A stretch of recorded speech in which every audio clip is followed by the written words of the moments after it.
Spoiler alert, the following podcast includes discussions on film that may potentially, intentionally or inadvertently, reveal plot twists, character traits, story details, up to and including endings that might otherwise be considered spoilers. Proceed at your own risk.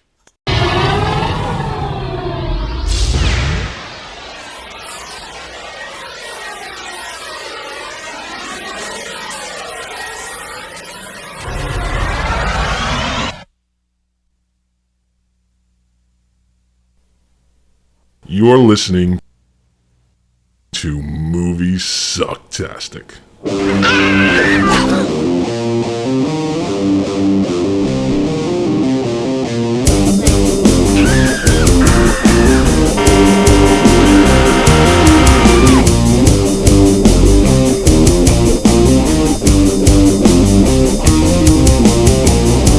You hear that, Petrus? The phone is dead. Even the phone is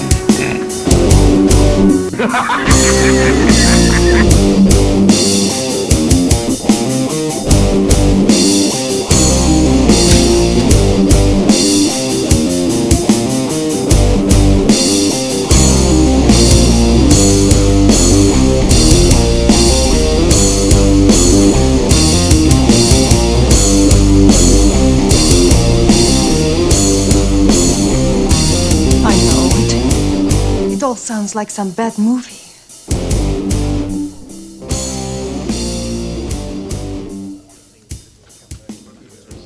Now, do you want to switch gears and go over to the Black Cat? Yeah, let's do that. Okay.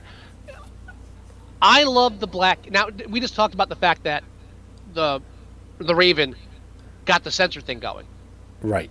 Black Cat had a huge problem where the producers were like out of town when they started making this film. So they were just kind of like, no one's really paying attention. There's, go make another Karloff Lugosi film. And they come back, and what they found is they had made a film in the middle of all this concern about censorship and not having all this dark material. And they come out with a film with Satan worship, incest, murder, preserved corpses, satanic ritual. It's just fucking. They're like, what'd you do? What are you doing? We can't sell this. They're going to close this down. And so what happened was they had to reshoot some of it, and they had to edit the living shit out of it. And what you see today is almost incomprehensible. It's only 65 minutes. How long is the original cut? I don't know. I don't. They didn't really have an original cut. They came back while they were finishing it. I was like, what the fuck did you do? We don't. It wasn't like they didn't have like director's cuts back then. They just made the film. All that stuff they cut is probably lost to time, as far as I know. Realistically, it's probably burned or just even thrown away. I didn't check. There's sad. Yeah, there's a couple guys out there that find the old original screenplays and republish them. They have great ones for like the first draft of Dracula's Daughter, things like that. I'm not sure if they have one. I'm not sure if they have one for this, but I would love to see it if I can find it. But there was just a lot more. It was a lot more detailed about what was going on. I mean, so one of the problems with that is, film is... They're always finding shit in someone's attic or basement. Like you said a while ago, it's like no one ever thought that they'd find a complete cut or as close to a complete cut of Metropolis, and they did. Yeah. So you never know what lies out there. Like some old guy from Hollywood, his grandkid or great-great-great-grandkid will probably find a fucking reel in perfect condition, just ready to be restored for this film. You never know. Yeah. I mean, so in this one, Karloff's the madman. Oh, yeah. Hello? Yeah. No, I'm here. I can hear you. I lost you. Karloff, and you know what? In both these films, they give them the most unpronounceable names. He's Hjalmar. Hjalmar. Come on. Do they have to be? And then Lugosi is Vendergast. And so, I mean, talk about packing. All right, the most pointless part of the Black Cat is the main vehicle for the story, which is this newlywed couple. Right. Now, have you ever been so sickened in your life by a happy couple than you are in the opening of this film? They're just. Are you hungry? Yeah, exactly. It's like, no, I'm not hungry. Are you sure hungry? You're not hungry? No, I'm not hungry. It's like, you know what? I'm fucking hungry. If you're not fucking hungry, then just sit here and while I go get something to eat. but oh, but I am famished. Oh, of course you are. I am famished too. I didn't eat lunch. It's like, what the fuck? What are we doing right now? How funny was that? It's like, you sleep in that bed, I'll sleep in this bed, and we'll have kids magically. Okay? And it's like, and after that, you're actually grateful that the fates decide to take this boring, vapid couple and throw Lugosi into their train car. Exactly. It's like, oh, we've made a terrible mistake. We've rented a part of your car out. It's like, Jesus Christ! It's not like a computer error. It's not like, we didn't get the whole car. You fucked up. Well, it's like you fucked it up. I'm glad, because I'm glad they ruined this couple's honeymoon or whatever it was, because fucking. And then Lugosi comes in. Is there room for one more here? Says, yes. Yes, there is. There's actually room for a couple more. And thus begins the long, long story of Vandergast. Yes. I love the scene when they're on the train and he's just kind of caressing her hair.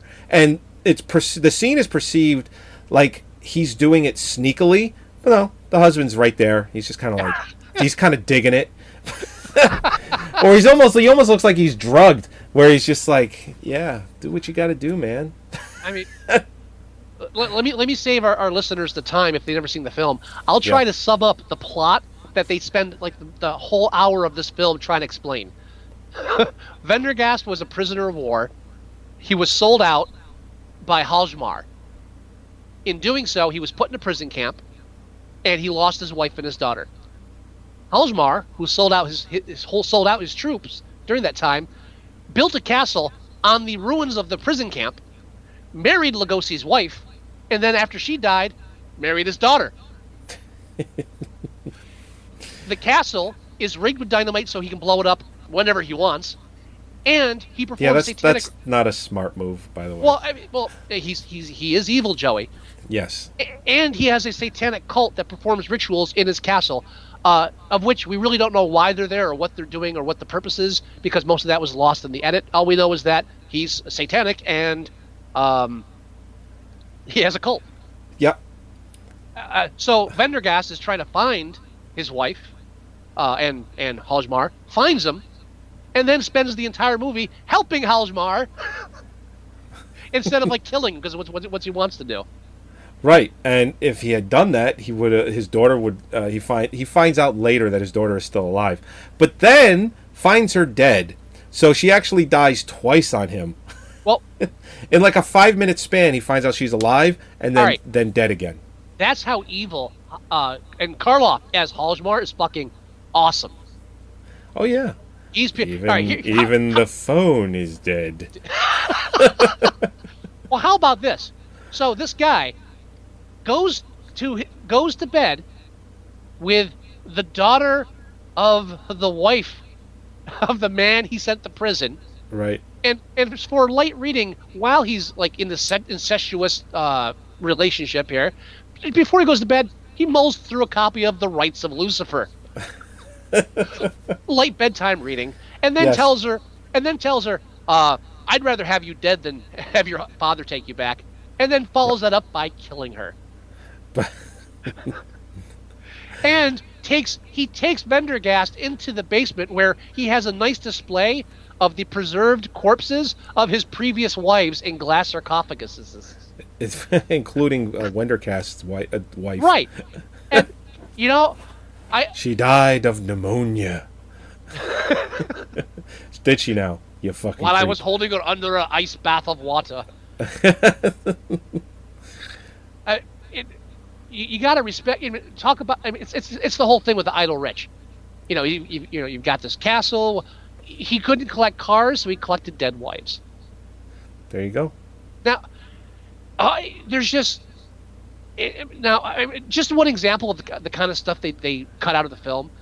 The whole point of this is that the newlywed couple, the wife, is apparently a body double for the dead wife of Vendergast's. Right. / Hjalmar's. So they're both lusting after her heavily. And there's one scene where it's a long shot of her walking away and in the foreground is this statue of a naked woman, and Hjalmar's Karloff's hand like grips the leg firmly. Yeah, he just like grabs it. He's like, "Arr!" Yeah, from what I've read, originally he was like fondling the statue. It wasn't just a firm grip. It's like shit like that. Wow. They had to tone down. So I mean, and then he gets this woman. She's my love. I'm gonna have her back. And so the first thing he does is plan to sacrifice her in his cult. Yeah, that's right. Fucking crazy bastard. Oh! Speaking of insanity, not only do you have Hjalmar and Vendergast, you have the two sidekicks. Oh, Major Domo and Thamal. Now, Thamal freaked the fuck out of me the first time I ever saw this, because in the beginning of the film, you meet Vendergast, you meet the young couple, they get on a carriage, they're talking in the train, they're talking in the carriage, and then the carriage flips over, and then they all make it up to this castle, and then out of nowhere, Thamal's there carrying the woman. So whoa! Where does 8-foot giant come from? that's right. You know what's interesting about that scene? I'm watching it. I'm like, wait a minute. I thought the driver was dead. And then I was like, wait a minute. Where the fuck did this guy come from? That's right. So this is his sidekick that they. I was counting him on the screen. I'm like, wait a minute. Something's wrong here. They don't even. So you don't even get his name for like the next 10 or 15 minutes. Right. And he just there. And then you've got the Shemp haircut Major Domo, the little hunchback. That's right. Easily guy working for Karloff, and between the two of them, what I love about them is that it just the fact they have two henchmen, two sidekicks working with them, and at the end it turns out that that Major Domo can't take a punch and Thamal can take a bullet pretty good. Yeah, real good. Yeah, like real good. He's there to the end. But just stuff like that, where like 15 minutes in, oh, by the way, here's my manservant. What? Where the hell was he in that carriage? That's a tiny carriage. That scene is actually on right now. Yeah, he's not in that carriage. Nope, like not in there. I mean, as Bela Lugosi's trying to stay awake, they have a whole shot of like a close-up in on him where he's like falling asleep. Well, he's stuck with this love cup. This. Oh, there he is. There's Hamal. You see him for one scene in the carriage. If you don't look, if you turn away for a split second, which is what I did. Me too. I mean, because it just you literally see him for 1 second. I mean, the shot that they have of them in the car, I don't know where he is in that car. It's like you said, it's pretty cramped. He should be in the scene, but he's not. But I guarantee you, they took him out of the car because it didn't look right in the frame. Guaranteed. I mean, who knows? I mean, there might have been cuts in there. I don't know how you don't even introduce this character until like half an hour in. But and since we're not talking about the carriage ride and everybody in there, can we talk about the husband, David Manners, for a minute? Sure. Or that's the actor, Peter Allison. Right, that's the character, Peter. His character. Yeah, Peter. What? No, Peter is the character. Right, Peter's the character. That's our hero, ladies and gentlemen. Here's the pussy. man. What? He's a pussy. He's the hero of the story. He and his wife are kidnapped by this insane architectural madman. And what does he do but stomp around, act rude, and then and then like get knocked out cold with one punch from Thamal. And as he's on the floor, he's just mumbling her name. Julia, no, Joan. It's like, you little pussy. Then at the end, after Vendergast goes through, saves the day, Peter comes out of nowhere, shoots Vendergast. Yeah, I mean, get away from her, you creep! Bam! Get away! Yeah, because Lugosi comes over. He goes, "Let me help you with that." He's like a real nice guy. He's like, "Let me help you with that." It's like, there is no more danger. Let me help you. So he's helping her. He's trying to. And I'm not going to defend Peter because he's a douche. No. But he just sees the back of them, and he looks like a struggle. So that's when he shoots him. It's like, why don't you just talk to the guy? He's only 15 feet away. Because he's a man of action. Yes, finally. Dick. And the ending. I mean, we're breezing Oh through the yeah, whole film. when he reads the newspaper. Oh no, I was actually thinking of like the Oh, the climactic actual battle, ending. Sure. like between Boris and Bella. The role reversal there, where suddenly Boris Karloff. I mean, I think I have the line down here too. It's like one of my favorite lines in the film. Oh, going back. Say, you know what I'm going to do to you now? No. Did you ever see an animal skinned, Halzma? That's what I'm going to do to you now. Tear the skin from your body, slowly, bit by bit. And then the first time and last time you ever see Karloff's character like frightened, like oh, Oh shit. and they turn like that. It's all watching. I mean, that whole chess scene. Just was let's play chess now. Why? Oh no, we're going to play chess. It's symbolic. We have to play chess. But just the only point to this whole fucking film is watching Karloff and Lugosi. That's it. And again, the same reason. Karloff tries to sell it, and Lugosi just walks in. I'm afraid of cats. Oh! Oh, and then he holds his face. It's like, what is he doing? It's like, just stop it, you fucking sissy. It's a fucking cat. It's just a weirdness between these two actors where Karloff can sell the idea that yes, I'm an evil satanic ritual worshipping guy who keeps preserved dead wives in the basement, and I'm gonna kill my current wife, and I'm evil. Right. I'm evil. And, I mean, even his hairline is evil. Yeah. Oh yeah. But he's even like the cut of his suit and everything. It's just like angular. They really just he really sells it, and then Lugosi just accepts anything they tell him to do, and you have to go with it. It's like I'm afraid of the cat. Oh, no, I can't. I'm not sorry I killed your cat. I'm just afraid of it. No, no, Thamal. The time is not right. Yes, When's yes. the time going to be right? It's like it should have been right 30 minutes ago. Oh, my favorite line of the whole film, by the way. Yeah.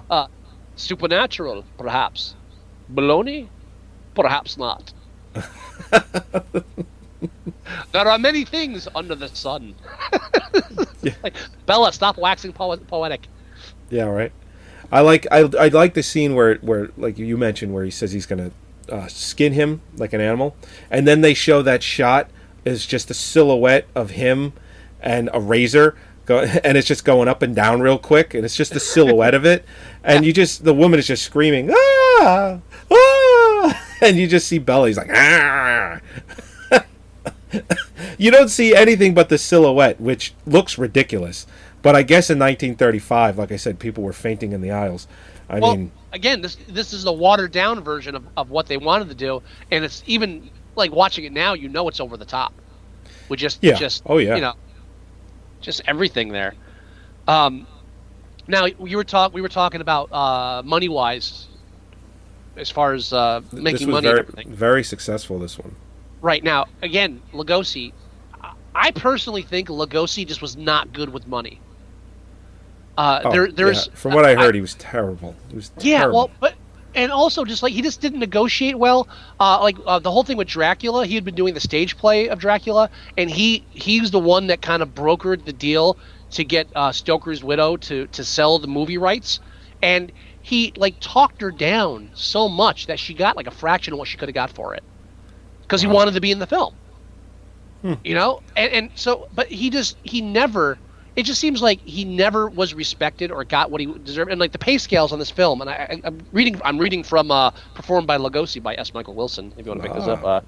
Karloff receives top billing for the film, which he would continue to do in all the other films that they teamed up together. They were in 7 films altogether. Lugosi was only paid $1,000 a week with a guarantee of only 3 weeks. Karloff, however, received a flat sum of $7,500 for his performance. Oh, wow.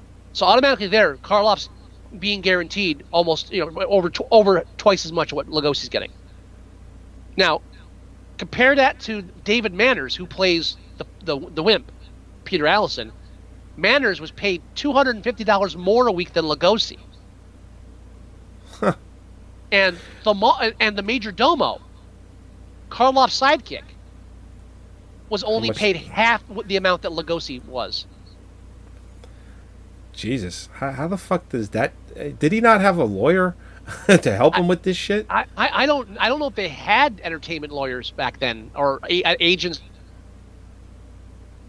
We lost Scott real quick, but it to me, it sounds like,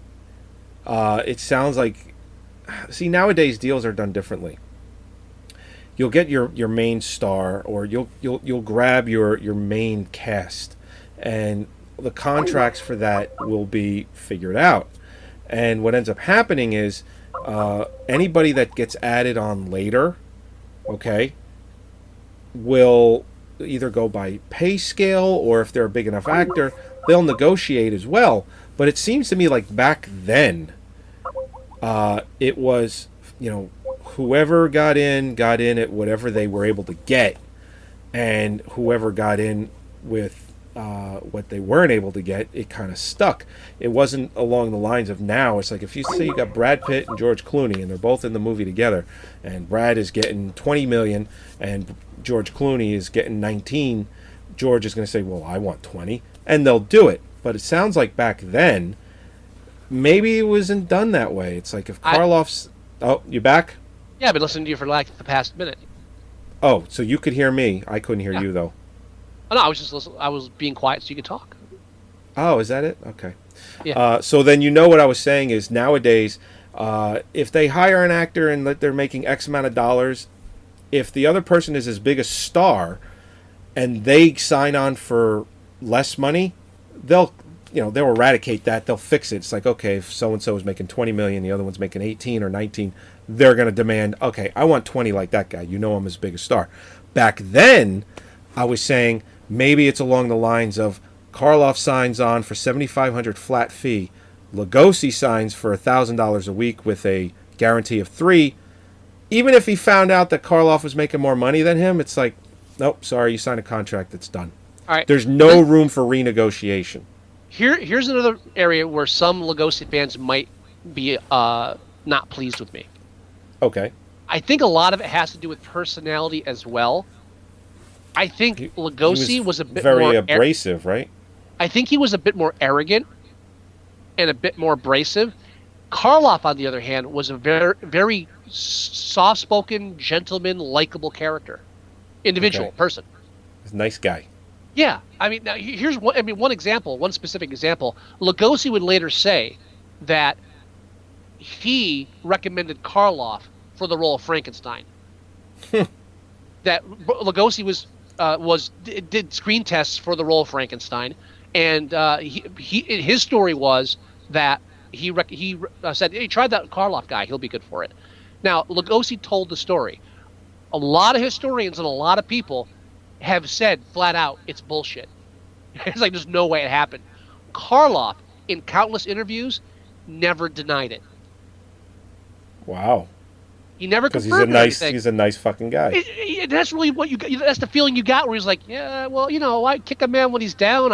Everyone loves me. Lugosi, his career washed up. It's like, what?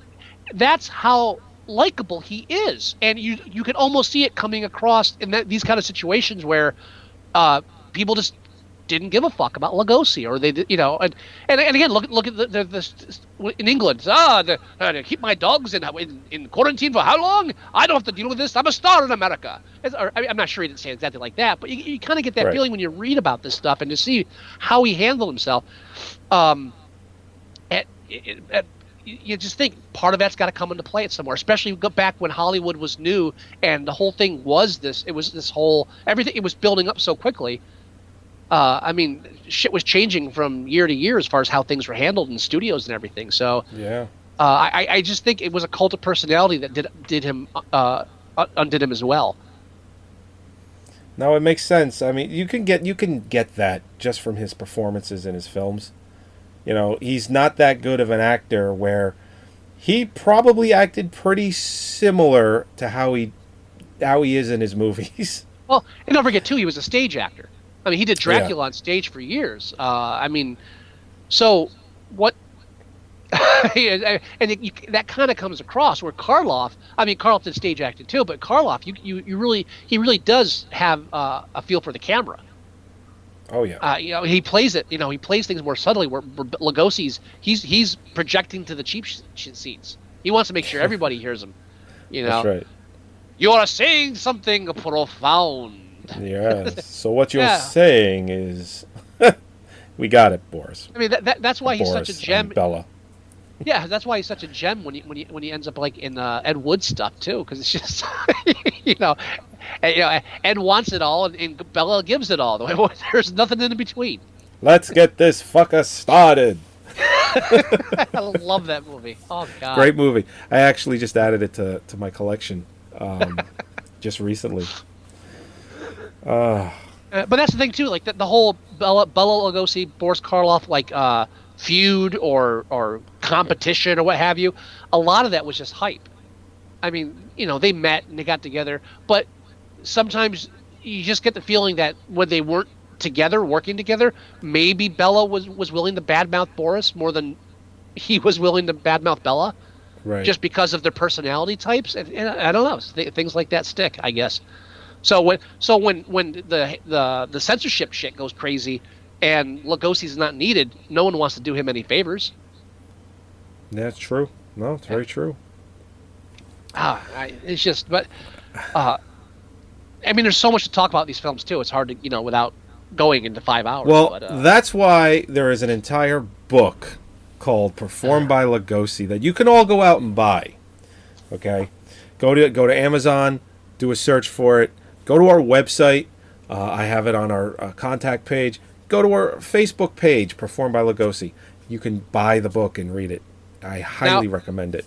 I'll give you a quick breakdown. The book is it's a weird amalgam because I didn't want to do a literary criticism and I didn't want to do a film criticism. So It's kind of a literary film criticism plus republishing the original short stories the films are based on. And it's right. And so it's 1, 2, 3, 4, 5, 6. It's 8. I thought it was 7. It's 8 short stories that were or books that were made into films that Bela Lugosi starred in. So the book has the reprint of the original literary work, the history and some literary criticism of that piece of work. Then it gives a synopsis of the movie, and then breaks that down into criticism and talks about Bela Lugosi's life during that time. It's not a comprehensive book on Bela Lugosi's entire life. There are countless wonderful books entirely about Bela Lugosi's life and career that I read in preparation for this book. Those are the ones you want to read if you want to know his entire life story or his entire film story. This is a book that takes a selection of 8 films, breaks them down, and it's a bit of a weird amalgam too because it's 8 films starring Lugosi, but one of the films Lugosi's not in, and the other one's not a movie. Oh. So, but there's a reason why they were chosen. The one that's not a movie is an episode of Suspense that was The Cask of Amontillado, but set in during the World War II, and Lugosi plays a Nazi. Or am I getting mixed up? I might be getting mixed up. I may be going backwards. I think it was World War I, and it's been a while. And then the other one is Dracula's Daughter, and that was included because it's so conspicuous that he isn't in the film. Because, I see. I got you. I mean, there's even in the beginning they even have Dracula's body, and they don't have Lugosi there. Like they couldn't even get that. And from what I read, he was on set. So again, not much love for Lugosi, and that's like one. And also, but it's just Dracula's Daughter is a fucked up movie too. It's great, but. It goes through all these, and it's.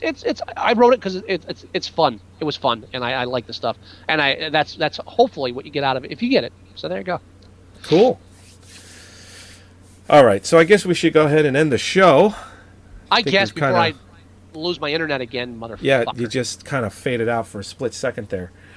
All right, everybody, this is episode 1. Actually, it's a milestone, kind of a quarter milestone. It's episode 175 of Moviesucktastic, inching very close to the 200th episode.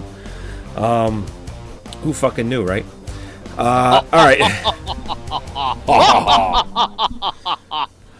Yeah. You can go to our website at moviesucktastic.com. Moviesucktastic.com. Yep. Completely revamped, redone site. You can download all the shows there. You can listen to the shows right from the podcast player, or you can tune in live every Thursday at 8 o'clock and watch the show that way. All from the website. You can go to iTunes. You can download or listen to the show right from there as well. You can go to our Facebook page at facebook.com/moviesucktastic. If you want to leave us voicemail, 908-514-4478. No. God, I haven't done this in a while. 908-514-4470. 908-514-4470. 908-514-4470. 4470. I hope that's the right number. I think it is. Anyway, you can also email us. The address is themovieguys@moviesucktastic.com. But you can do all of this from the Moviesucktastic app. That's right, which is completely free. Go and get it. You can go for the. You can go into the Google Play Store and download it for free. If you have an iPhone, also, you're fucked. no, Sorry. the mobile version of the site is coming for iPhone users. Oh, I take that back. Never mind. Yeah. Actually, it's for anyone, but it's mainly for the iPhone users because they won't be able to get the app. Right. Because we're not, everything that we do is completely free. But when we do things like the Android app, that's not free.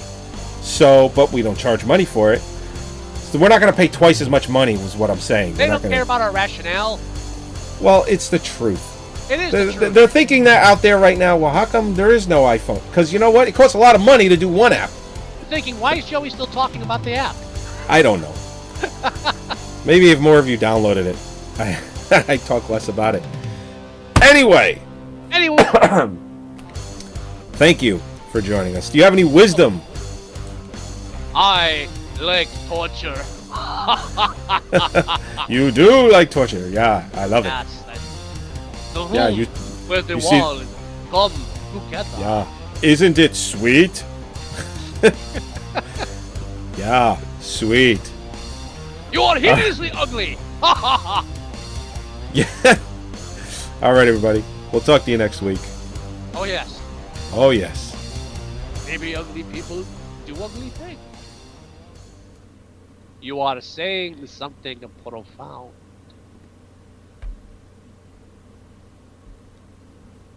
I mean, I was.